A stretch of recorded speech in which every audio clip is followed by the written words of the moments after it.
us for the first time today. The Center for Fiction is a 200-year-old cultural nonprofit whose mission is to encourage people to read and value fiction and to support and celebrate its creation and enjoyment. We do this through public events and partnerships like this one, reading groups and writing workshops, all offering vibrant, accessible, and inclusive programs that welcome a wide community to enjoy the experience of story. Our Kids Read program offers immersive reading experiences for children, and we support early career writers with our first novel prize and our Emerging Writers Fellowship. Visit our site, sign up for our mailing list, and then follow us on social media. And if you live here in Brooklyn, please join us by becoming a member using our wonderful library and enjoying what I call the nicest living room that none of us will ever have in New York City upstairs in our member lounge. Just a quick note about logistics for the event. We are live streaming, and so if you have a question during the Q&A portion, if you would raise your hand, one of our fabulous interns will bring a microphone to you so that they can hear the question as well. And if you are joining on the live stream, you may type your question in the chat at any time, and we'll read from those before we break. And it's now my absolute joy to introduce you to the man that makes, well, one of the many people, but one of the men that makes this happen, Suraj, who is the producer of Jaipur Literature Festival, USA.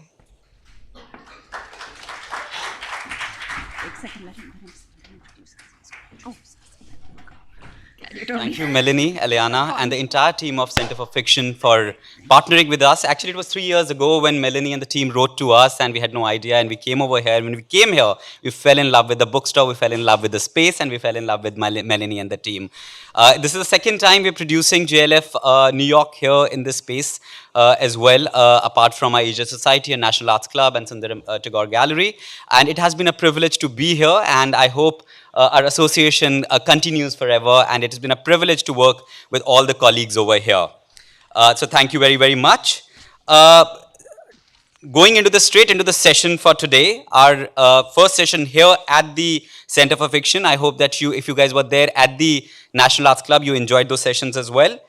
Session here, Quarterlife, Devika Rege in conversation with Nermeen Shaikh. Devika Rege's acclaimed debut novel, Quarterlife, is a reflective narrative about India's political pulse and changing value systems.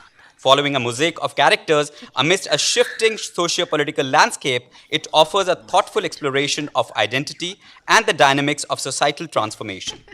In conversation with journalist Nermeen Shaikh, Rege discusses the book's themes and its resonance with contemporary Indian society. Introducing our speakers, Devika Rege's Quarterlife has been hailed as a landmark novel by the Indian Express and a best book of the year by over a dozen publications on its release in South Asia. It also won the Mathrubhumi Book of the Year Award and Ramnath Goenka Sahitya Samman for Best Fiction, and was a finalist for the Atta Galata Prize and Kalinga Literary Award. It will be published in the USA in 2024. Nermeen Shaikh is a co-host and senior producer at Democracy Now! In New York City, and the author at the present as History. She serves on the board of directors of the Noble Women's Initiative and writes on global politics, film, psychoanalysis, and literature. Prepare to be captivated as Devika and Nermeen unravel the threads of identity, societal transformation, and the very pulse of modern India. And of course, we encourage your participation. Please have your questions ready for a lively question answers following the discussion. Let's give them a big round of applause. Thank you. Hello all. Do we need to do a mic check? No. Everyone can hear us? Fantastico. So welcome all of you, and welcome to our esteemed guest, Devika, who has just published, for those of you who have not yet purchased it, I encourage you to do so, Quarterlife. It's her first, as we just heard from Suraj. And thank you, Suraj, for the introduction. It's her first book, and a book that's been hailed in papers, among reviewers, among critics, a work that took several years from inception to completion. And it's an honor for me to be in conversation with Devika. I was very happy when the Jaipur Literary Festival people asked me to do this. So before we get into the specifics of Quarterlife, I think, Devika, I mean, one of the questions that's always, for a first-time writer, I'm always curious to know, what is it that inspired you to write literature, to write about your subject, let's say very simply, India post-2014, through a literary, fictional lens? Okay. Is this working? I asked the same question, but I think Yeah, it is. I think it is. Okay. Well, first of all, thank you for doing this, Nermeen. And the honor is all mine. And yeah, thank you for that question. Why did I choose to do fiction? I mean, I had at that time just finished an MFA in the US and gotten back home. And I found myself in an environment that was absolutely electric. So this was 2013 or so. And I'd grown up in the kind of middle-class family where politics is really, you know, the 9 o'clock news and the headlines and maybe what you do on voting day. And suddenly there was just this energy in the air. There was people kind of marching through the streets. There was all those anti-corruption movements. Some of them funded by the RSS, but we didn't know that then. And so, gender right movements. And so I had this feeling like, oh, there's my whole generation's coming of age. We're out with placards. I'd been in the corporate world before that. And so it was this really kind of electric time. And I think we all wanted change without knowing what that change would be. And I think none of us, or few of us, had anticipated that that change would take the form of Modi coming to power in this resounding victory in 2014. And there was something about the nature of that canvas, just the fact that it was so sweeping on the one hand, both in India, and you could kind of see global echoes of that as well, and the fact that it was so intimate. Like, the polarization reached the levels of friends and family. We were having dinner table conversations that were breaking down. There were WhatsApp groups that were going silent. There were friendships that kind of ended in silence after a party, which I don't know if it happens anymore. I think everyone's kind of taken their side, but that was a phase when that polarization took root at that level. And to capture that intimacy on the one hand and the scale on the other, and the novel is really, I think, the form to do it. And but I'll be honest, Nermeen, a lot of this is retrospective. I think when you pick, it's almost like the form picks you. It was just instinctive. I mean, I love working with the raw material of the world and creating things in my head. And so it's really through the project that I realized the value that fiction can bring a moment like that. It's very distinct from the value that a nonfiction project would bring it. Absolutely. Now, because the book has just been released in the US just yesterday, right? So, because none of us, or I mean, I was privileged enough, of course, to receive the book in order to do this event, but I imagine most of you were not. So if you could give readers a little peek into the novel, I'll just quote a sentence from some of the press material, which reads, and this is just one sentence, set against the backdrop of Mumbai in 2014, Quarterlife follows the lives of 3 protagonists, Naren, Rohit, and Amanda, as they navigate a rapidly changing world filled with political upheaval, personal challenges, and societal expectations. So, Devika, an excerpt of the novel, if you could. Should I read a little? Yeah, sure. So I'm going to read. And if you could introduce, the section? place where you're reading from. Okay. So And just while you, sorry, just to interrupt you for a second, so you know what the format is. We'll speak for about half an hour, 35 minutes, Devika and I, and then we're going to please keep thinking of questions that you'd like to ask, because we will have time at the end. Sorry, Devika, go ahead. Sure. So I mean, just at its most basic, this book it's in the tradition of the Bildungsroman. I don't know if I'm pronouncing that right, but it's about young people coming of age and into a certain kind of political and moral sophistication. And the traditional Bildungsroman is usually a story of a young person who moves from the provinces to the city, or then often from east to west, and they move to the more sophisticated center and they learn about, oh, this is life, this is. But in this book, the journeys are almost in the reverse. Naren, who is one of the main characters, is a Wall Street banker who has decided that he's going to find his fortunes east. So following the global financial crisis in America, he actually moves back to India, and it's a story of return. There's also Amanda, who's a young American woman who moves to India to kind of sort of find her ideals over there. And there's the character of Rohit, who's a young boy. He's always lived in Bombay, He's never left the country. And he is, after the 2014 verdict, he has this question that I think a lot of y'all may have had in 2016, like, who are the people who brought this person to power? What does my country stand for? What am I about? Where do I come from? And so he decides to make this journey from the city into the provinces, into the hinterland, to try and understand what, where he comes from and what the country is about. And hi, I just saw my editor. And so he's making this, he's making this journey as well. And I'm just going to read a very small section from, it's just a little over a page, from when Rohit is setting out down the Konkan coast with this intention of going on what he calls a roots tour. So it's to find his sort of cultural heritage and more about his ancestry. Okay. Rohit. The Konkan coast has no formal boundaries. In some maps, even Bombay is on it. Though when Baba says Amsa Konkan, he means the shadowy strip between the hills and the sea that everyone bypasses on the expressway to Goa. And this is the land that Rohit wants to rediscover when he drives out in the old Civic, the windows roll down and the monsoon wind in his hair.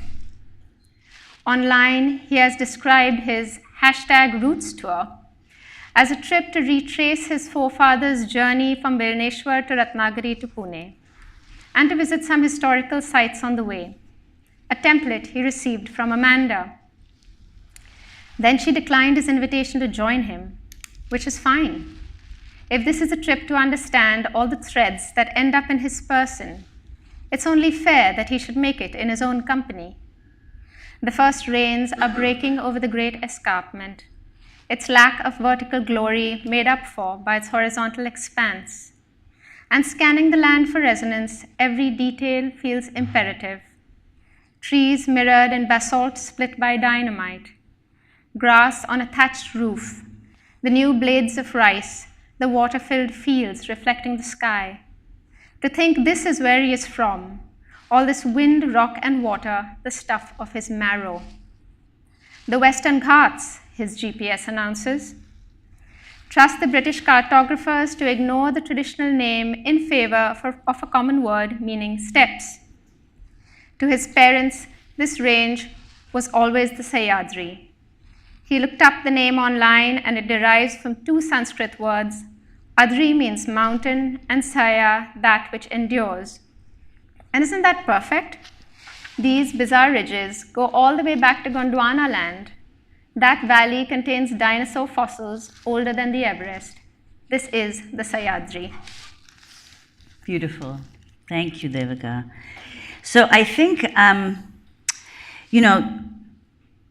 that is one of the themes that you explore in the book that has, and it's just one of many, a much more universal significance in the sense that what you're exploring in Rohit's character is a question that has been raised in many contexts outside of India, of course, in India, among the liberal intelligentsia and so on, and observers. How is it that as right-wing governments become more and more powerful and more, there are many more of them in the West, but also elsewhere, India, Turkey, etc.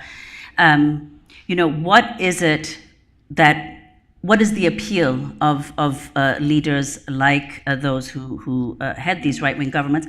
So I want to ask you, in writing Rohit's character, what most surprised you as you were writing? I assume that you didn't have a preconceived idea of what someone like Rohit would be thinking as these events were transpiring before him. So what most surprised you about what you came to write about his political and ideological trajectory? I think the thing that's always most surprising with a character who's not like yourself, once you've been sort of living in their heads for a little while, is finding out the ways in which they're like yourself. And some of those ways can be quite disconcerting. And so in order to research Rohit's threads of the story, of course, his root store ends in disaster. He finds nothing there. And what he finds is a hinterland that has not seen the benefits of liberalization in the way his own family has. And he finds these sort of angry young men who are really swept up in the Hindu nationalist machine. And over the course of the novel, one of the things that happens is he comes to empathize with where these young men are coming from. There's an empathy for who they are and what the sources of their angsts are. And there's also a desire for personal relevance that rides on this connection. He feels that he is somehow understanding New India in a way that his liberal elite friends from Mumbai sort of don't get. And I think there were moments in that trajectory where, I mean, I don't think I had Rohit's kind of, he almost has a kind of thirst for relevance at all costs, so I didn't feel that. But there were moments when for almost 6 years, I spent time with young men who were in the youth cadres of, the Shiv Sena and the BJP. And over a period of time, they would invite me for their weddings. Like they get to know you. They've been so candid with you. And when they would start exhibiting, the more bigoted sides of their thinking, there's a part of me that would just almost harden. Like I could feel my muscles hardening. And then it was a mix of sometimes having to overcome judgment and try and see where they're coming from. And at other times having to overcome too much of a feeling of empathy because that was also problematic. And so that tension was one of the most difficult things about writing Rohit's character, and the moments where I empathized with him and people he were with, it would fill me sometimes with a kind of self-loathing. So I think that was the struggle in writing that character and the surprise, really. I mean, I want to get more into that because I think that's one of the most the most interesting questions that's raised, a more general questions that's raised from the novel. But before talking about that and some of the decisions that you made, political, aesthetic, in the book, if you could just lay out, because now it seems like it was, prehistory, what was pre-economic liberalization India? What did it look like? I mean, you grew up in the 1990s in a country that was so radically different from that of your parents. So if you could explain the kinds at the different levels of transformation, social, cultural, political, that India underwent, and obviously this is a massive, massive question, but just kind of in a broad sense, because your novel is very much, it seems to me, it explores and the themes and the events in the novel somehow embody the kind of zeitgeist that came to the general sense that came to prevail that emerged in the 1990s, with all of its promises and also its foreclosures and failures. Something, in Rohit's family, the many people, in fact, who were not the beneficiaries of what liberalization brought. So if you could just, in very broad strokes, explain the transformation and your experience of growing up in it.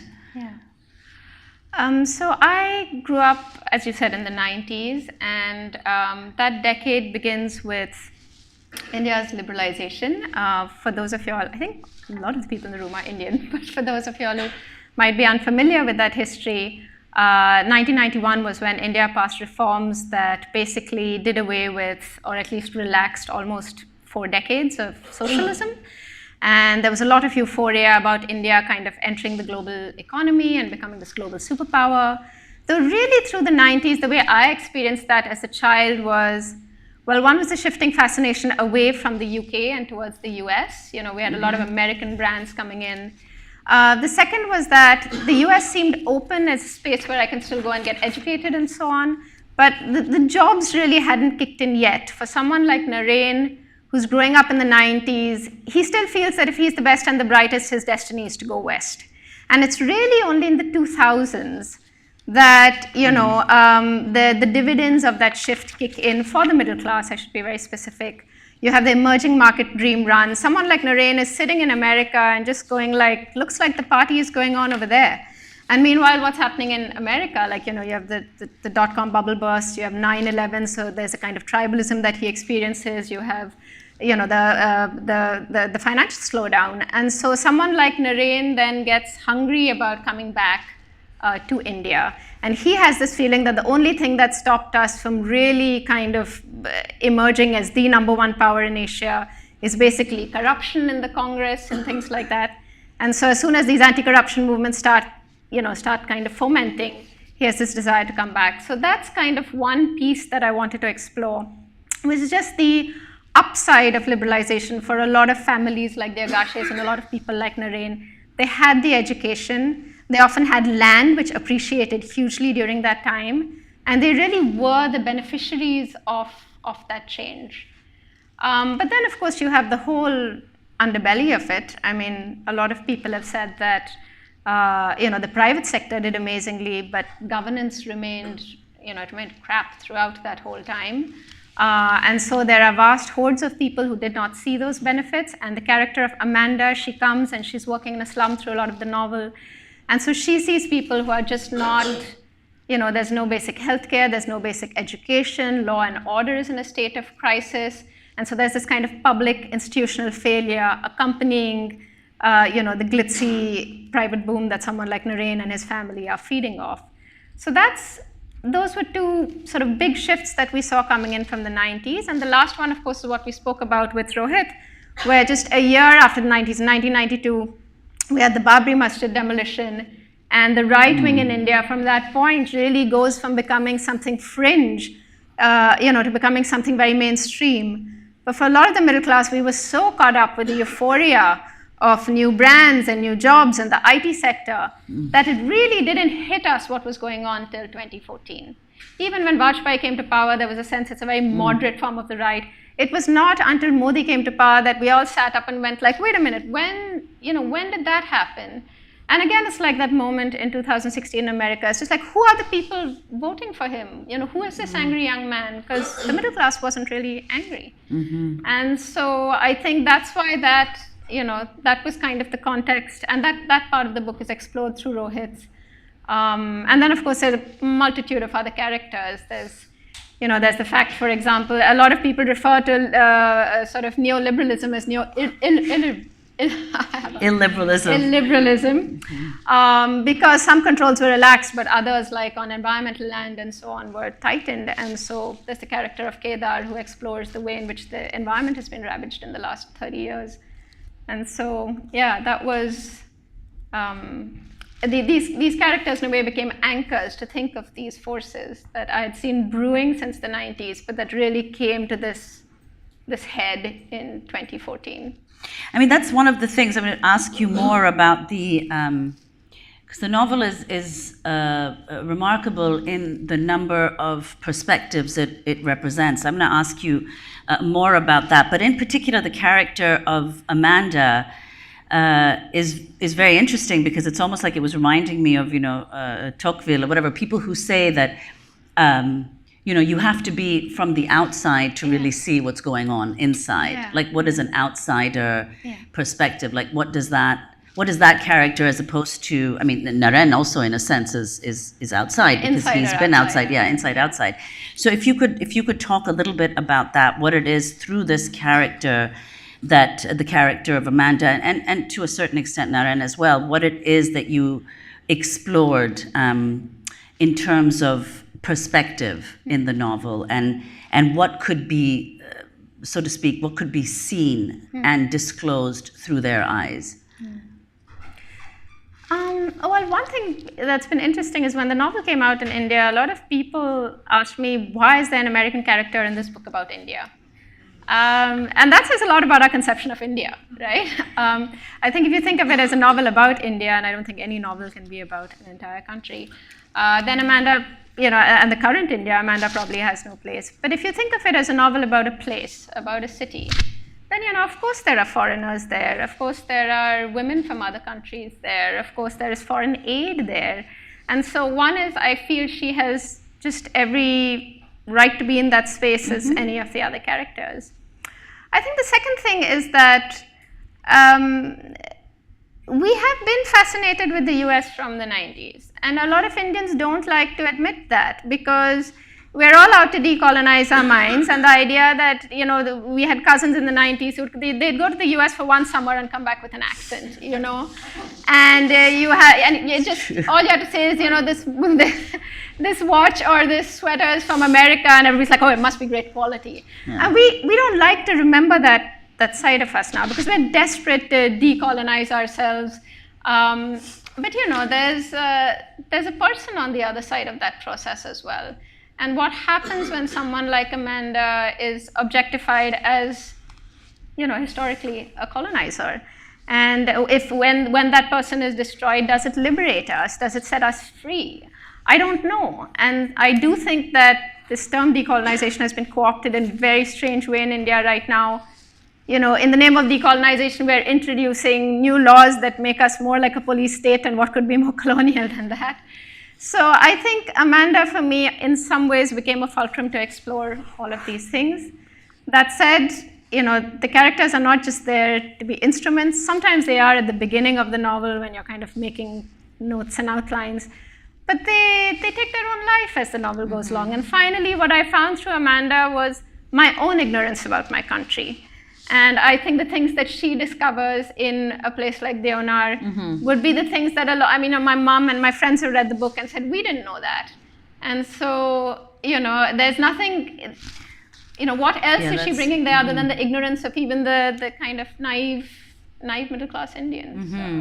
And if you could talk a little bit more about the perspectives. Was that, it's a silly question, but I'll ask it anyway. Whether you had a sense early on in the writing that this was a story that could only be told through multiple voices, multiple perspectives, and multiple subject positions, that represent, in a way, not in a reductive way, but they're characters who are not just one let's say demographic. It spans. So if you could talk about that, the question of representation, how conscious you were of the question of representation, what perspectives you wanted to include, and what perspectives you thought that came to be essential to the telling of the story. Oh, that's a great question. And I think with the opening characters, it was quite instinctive. And in some ways, perhaps even instrumental. So, for example, the Agashes are from a family that has new money, and and that's because it just seemed in the spirit of the kind of country I was trying to exemplify through these characters. And I really hadn't thought very much in terms of their identity. It was I'd thought maybe in terms of their class, and I thought in terms of the perspectives that the things that like you said, the main forces passing through the country at that time that I wanted to interrogate.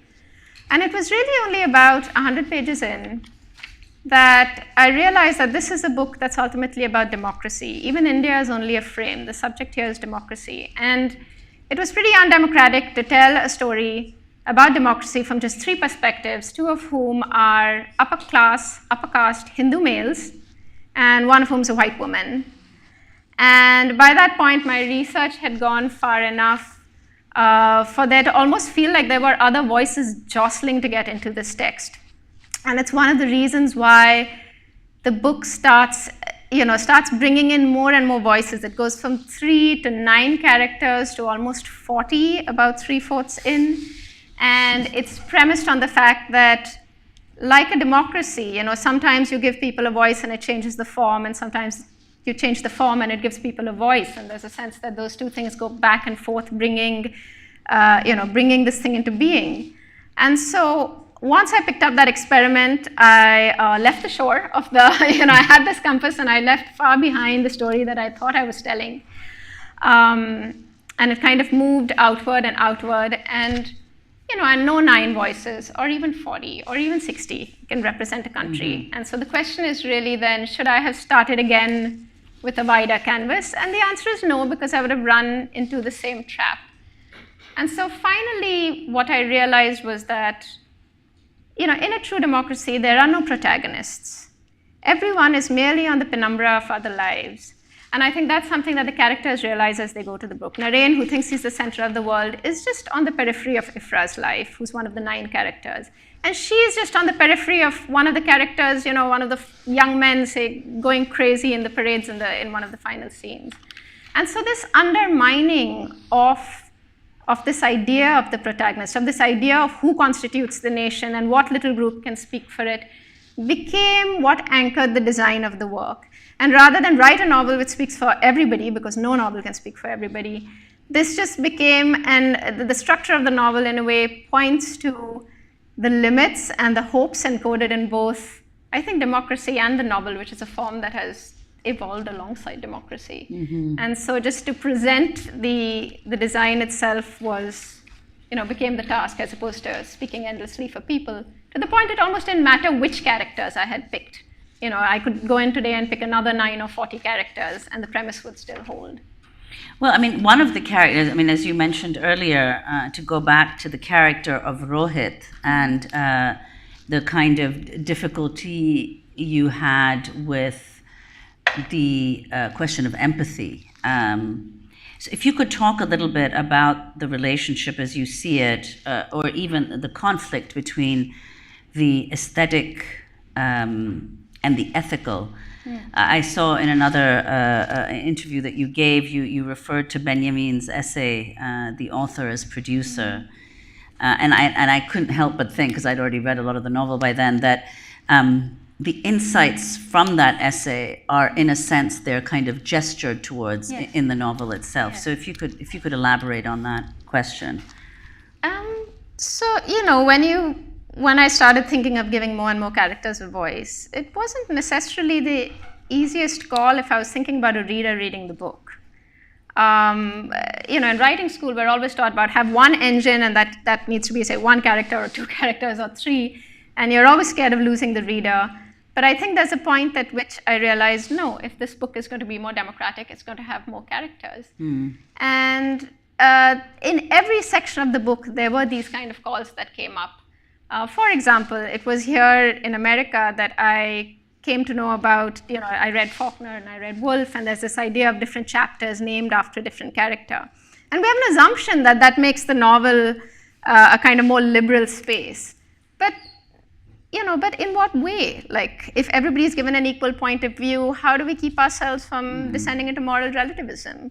Or if everybody's given a point of view, does it present a kind of liberal utopia that doesn't really exist? Because not everybody has a point of view in public discourse. So there were all these traps along the way. And I think one of the ways that and at each stage, it felt very important for me that whatever poetics I employ was a response. It was not enough for me for the book to be thematically progressive. There had to be something in the poetics as well that mapped onto that. And there's a lovely line by Lu Ji, who's this ancient Chinese philosopher, who says, a composition is the incarnation of many living gestures. And so I don't know if I'm right or wrong in the book with the experiments I've made, but that's what this book is. And to come back to Benjamin, this is the lovely, lovely essay that I read towards the end of the book, in which he says that there is no difference between the moral tendency of a work and the literary tendency of the work. A work that is more ethical is also more beautiful. And I remember that the last chapter of the book was one that the first time my editor read it, he was like, cut it off, cut it off. It's a chapter which goes into the narrator's point of view. And one of the reasons that chapter felt so important was because if this is a book about democracy, I need to reveal the position from which it's told. I can't have people reading this book and thinking, oh, this is some kind of omniscient view of the world. It is very much the limits of the imagination of one person who has demographics that are very similar to mine. And so there is an appearance of the narrator at the end who's, she's not me, but at least the coordinates, demographically she is me, and so it kind of anchors the work.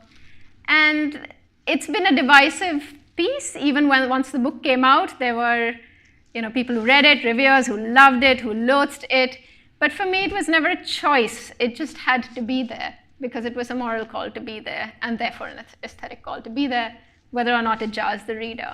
And so that's how that book kind of evolved. And I know it's a bit of a strange beast, but yeah. No, it's an interesting, and I'll just ask this last question and then turn it over to the audience. Just this move that you make at the end of the novel, which is an interesting and surprising move. But your work, though, this book has been compared to the, quote, big novels of English writers, Indian writers writing in English, Salman Rushdie, Amitav Ghosh, etc., both, incidentally, who live in New York. So to what extent do you think of your novel as being in conversation with other Indian writers writing in English, if that's not, which it is, kind of reductive or deterministic, or in conversation with other novels, contemporary novels, period? Because, and this question was raised for me, again, without disclosing too much, because I think everybody should read this novel and have this experience on their own. But since you've already mentioned it, towards the last pages of Quarterlife, you say that your book, or the narrator says, the book is best referred to neither as a novel, nor indeed a book, and even, and this I'm quoting you, a work seems incorrect, though it perhaps runs nearer to what this is, an effort that another will carry forward, whether or not with any reference to this one. So, in what ways, if at all, do you see your work carrying forward the work of others before you? And how do you see that, as it were, without, of course, projecting onto you clairvoyance, how would you like this book to be in conversation with what might succeed it? Well, one is I just have a problem with, things like big books and the great Indian novel and, just the majoritarian impulse in that greatness, right? Like in that word. And so in some sense, I don't think any novel is the great Indian novel. I don't think any novel is the great American novel. It's all a compendium of voices that must be read in conjunction with other books and other voices. And to answer the second part of your question first, in some way, I do think we've seen very little fiction about, the Modi years in India. I don't know why. I think I can count the number of books on my fingers. It's been 10 years. It's been something that's changed our lives, but we just don't have very much of it out there. I don't know if it's a climate of fear, why, or just massive change.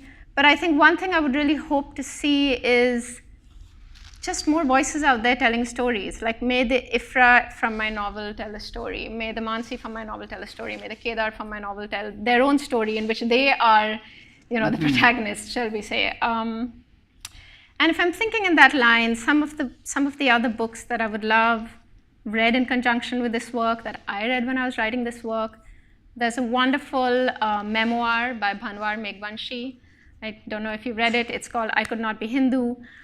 He describes his own life as a young Dalit man who was very drawn to the RSS because of the idea of brotherhood. He was on one of the trains that went for the breaking down of the Babri Masjid, and then how that dream sours for him. And finally, today, he's a political activist in India who's very against the right.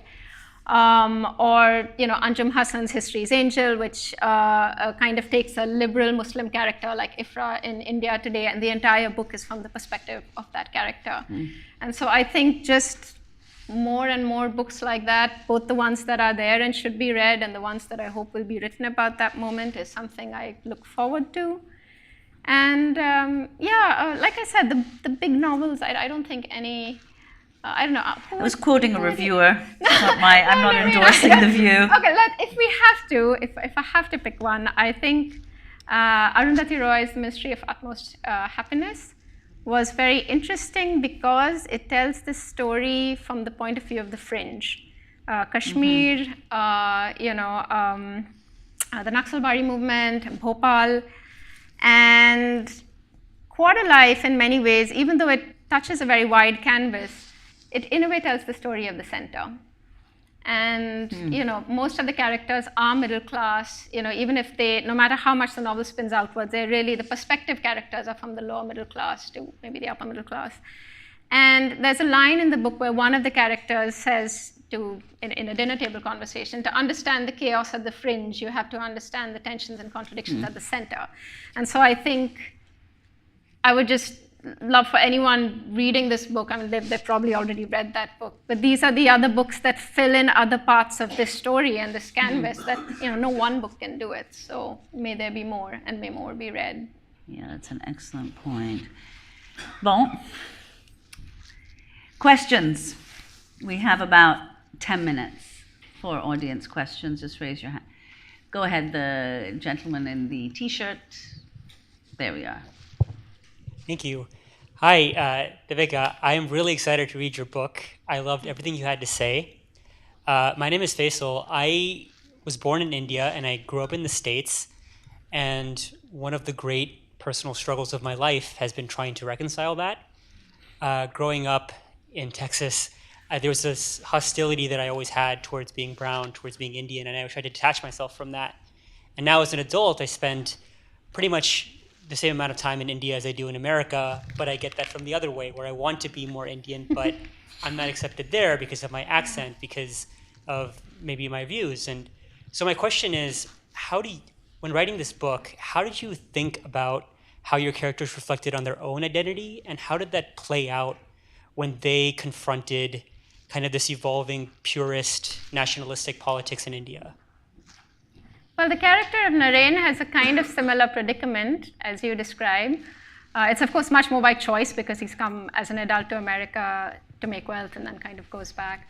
But he has this feeling that he's not really at home in America because he's lived all his childhood and life in India.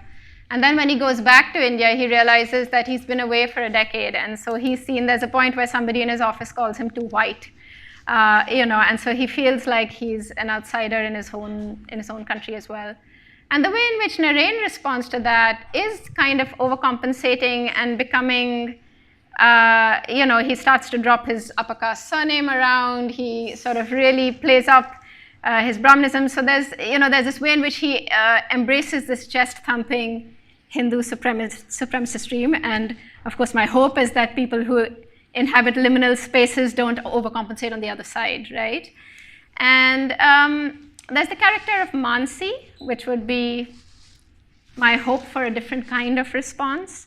And her father is Dalit, her mother's Maratha, and she's the first generation of women in her family to get an education, and she's dating Nareen. And there's a point towards the end of the book where she wonders in what country she would be the protagonist. And then she suddenly decides, well, what if I don't want to be the protagonist? And Nareen just says, no, but you must. I mean, he loves her, and he's like, you must not sort of hush yourself down, and you must take the stage, and you must take the limelight. But she's a little skeptical of that entire view.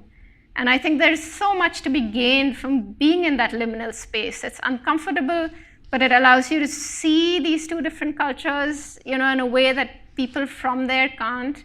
And if you are a writer, even if you're not a writer, even if it's just in the way you engage with people in whatever workspace you're in, I think there's so much for that space to offer, even if it feels difficult.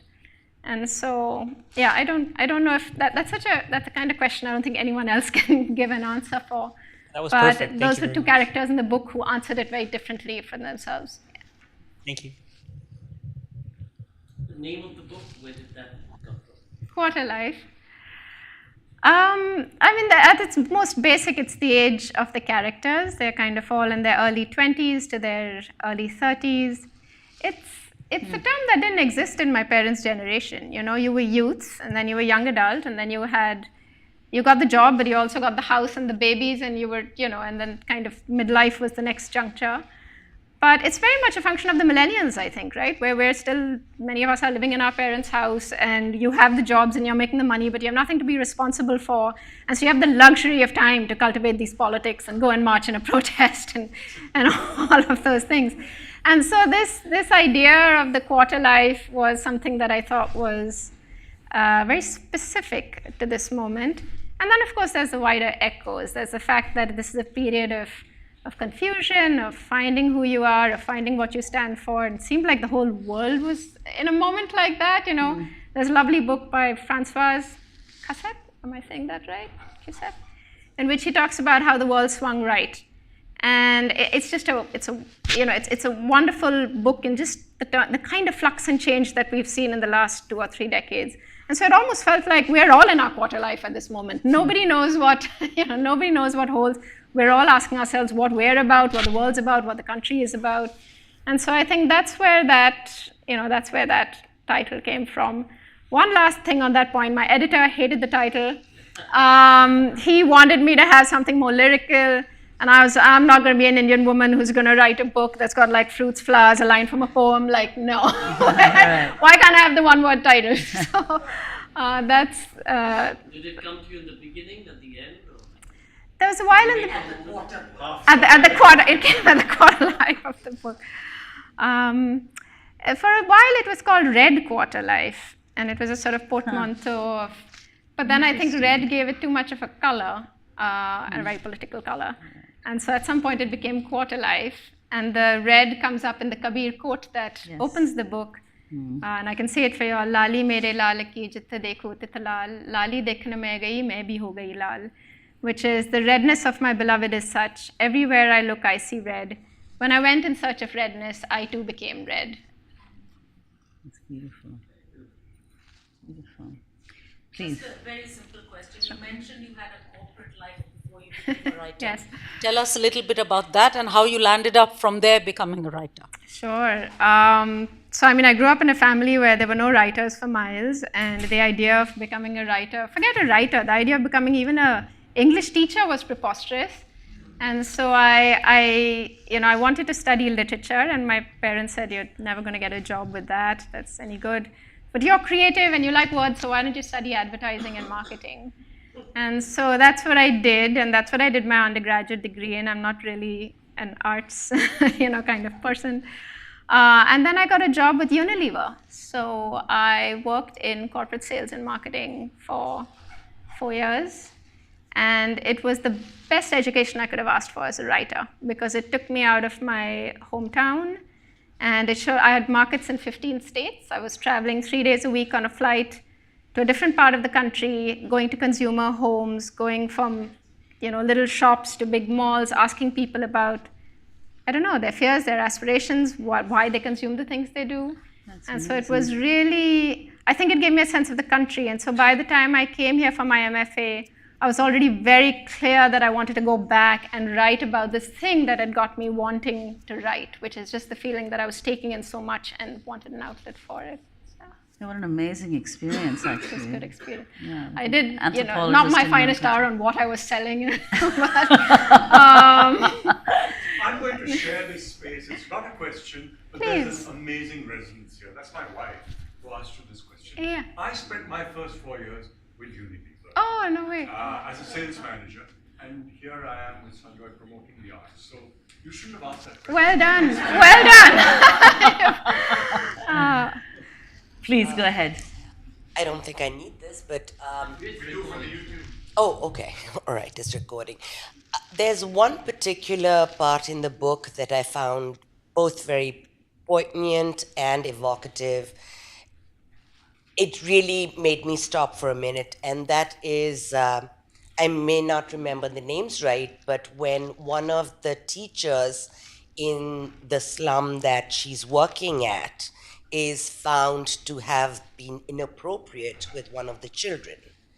And then you have Amanda going in, and she's being asked to give her perspective, and they go into the police station to make a report of it, and everything that comes out from there. It was just so interesting to see how the different people in that drama were playing out their parts and also judging the other people. Well, you're white, so obviously you're going to have that point of view. Well, you are, XYZ, so obviously you have that point of view. So it was very interesting to see how those perspectives came together, and I think you did a brilliant job with that. So I just wanted to say Thank that. you. Thank you.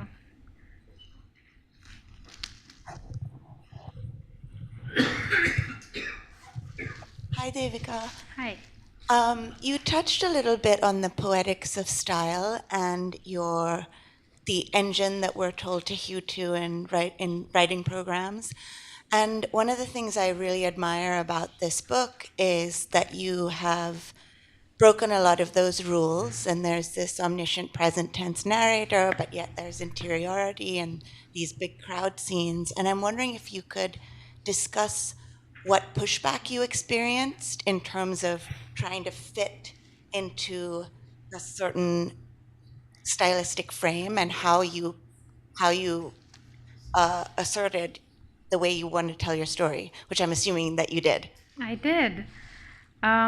So when I was writing the book, after my MFA, I spent a little time in Delhi, but after there was a long period of time where I was really not in contact with any literary circles. I had no writing group. I wasn't really following the media on books online, and so it allowed me that distance from whatever I'd learned, and it allowed for the material that I was engaging with to shape the design of the work, sort of regardless of what I'd learned.